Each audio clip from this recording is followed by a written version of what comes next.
நேரத்திலேயே போய் மருந்து அடிச்சுட்டு வரலாம். மதிய நேரத்தில அடிக்கலாம். காத்துக்கு அதுக்கும் சரியா மருந்து படாதுங்கிறதுனால காலையில நேரத்தில அடிக்கலான்னு காட்டுக்கு போயிட்டேன். 3 நாளுக்கு முன்னாடி நம்ம சேனக்கிழங்கு போட்டிருந்தோம் இல்லைங்களா? 3வது நாள் தான் எப்பயுமே மருந்து அடிப்போம். அப்பதான் சிறும்புல்லாம் இருந்தாலும் அது வராது அதிகம். ஏதோ 1, 2 தப்பு பில்லு வந்தாலும் அது புடுங்கி போட்டுறலாம்.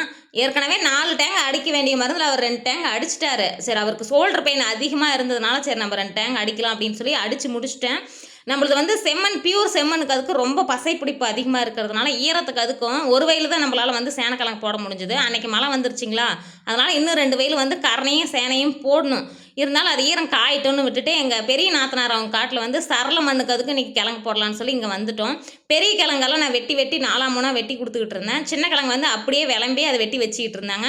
பெரிய கிழங்கு அப்படியே போட முடியாதுங்க. 2 கிலோ சைஸ், 3 கிலோ சைஸ் எல்லாம் அப்படியே வைக்கக்கூடாது. அது 3ஆ 4ஆ வெட்டி தான் வைக்கணும். அப்பதான் காடும் ஈடு கட்டி வரும். கிழங்கு நல்லா பெருத்து பெருசாவும் வரும். மதியம் போல நாவல் பழம் வித்துட்டு வந்தாங்களா, 1 கிலோ ரூ. 200 ஆனா 1/4 கிலோ வாங்குனா ரூ. 60. அதனால நம்ம வந்து 1/2 கிலோ வாங்கிக்கலாம் ரூ. 100 அப்படின்னு சொல்லி வாங்கி எல்லாருமே 4 பழம், 5 பழம்னு ஷேர் பண்ணி சாப்பிட்டுட்டோம்.